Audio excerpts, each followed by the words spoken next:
Ready. Play.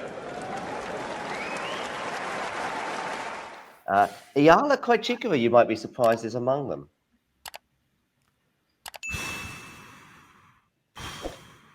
Honestly, you can give as little as 2 minutes. How many match points is Krejcikova saving? Yeah, right. That's the theme of her week, isn't it? I mean, they've never played before, right? Eala and Krejcikova. Krejcikova is not looking in amazing shape, so I think it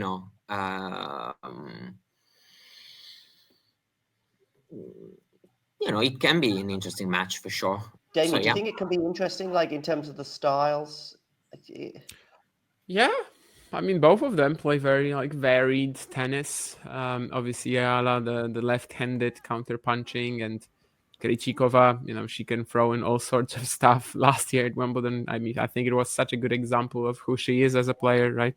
Just like not doing anything in the lead up, then has that Kudermetova encounter, which is just kind of, well, I can't say a circus, but it really was a bit of a horror show in terms of quality. And she suddenly wakes up and, the potential is so high. Then she plays so intelligently as well against Rybakina in the semis.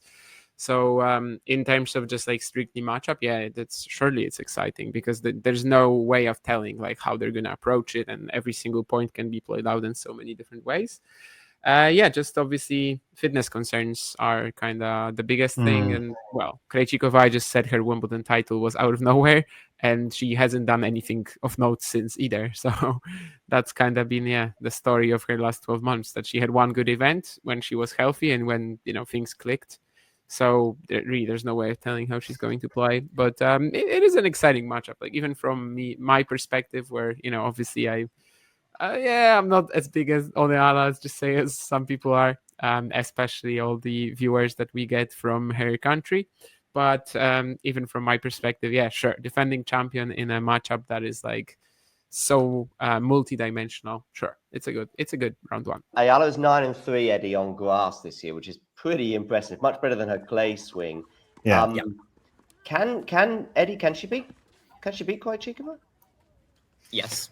Well, yeah, I think she's shown that. I mean, it might even be grass might even be her best service at the moment. I mean, we don't just have that much time on it, but obviously she likes the quicker surfaces. And yeah, I think, obviously she moves well and just is comfortable and, taking the ball on this surface more than other players. And yeah, obviously we don't know what's going to happen with Krejcikova's fitness. I'm just trying to imagine the hype though. If she does manage to beat Krejcikova, the headline obviously beating last year's Wimbledon champion, you're going to get a lot more viewers coming into your content after that, I think. But yeah, it's definitely winnable, and it's a pretty exciting first round draw. I mean, obviously she's still playing in Eastbourne. You don't know, maybe she could get maybe a little bit tired. You know what's going to happen in the next. She might get to the final, but yeah, it's exciting for her, I think. Is it the same for the women, that the women's champion opens up on Monday? On Tuesday. Oh, on Tuesday. Yeah.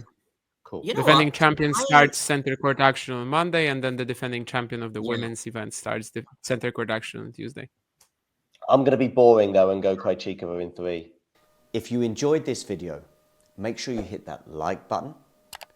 Don't forget to subscribe and click that notification bell so you don't miss out on all things tennis.